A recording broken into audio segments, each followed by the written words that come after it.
During my most recent online town hall, there were a few questions that I couldn't get to. One was from Gene in Los Angeles. He asked, when is Congress finally going to simplify and straightforwardly implement campaign spending limits and campaign contribution limits?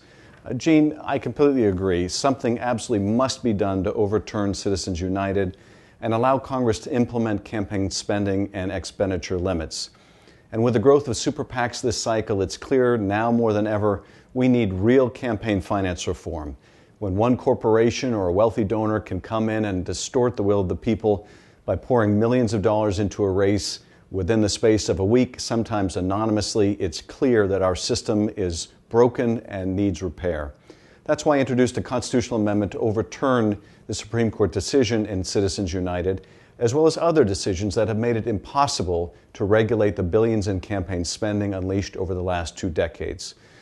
More than just Citizens United, it would also overturn the Supreme Court decision in Arizona Free Enterprise Club PAC versus Bennett, which struck down an Arizona law that allowed public financing of a candidate if their opponent exceeded certain spending limits.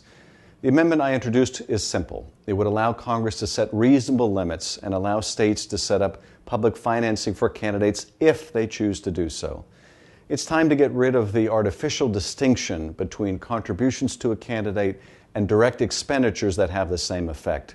Supreme Court rulings have made super PACs and anonymous donors the norm rather than the exception, and that's just not right.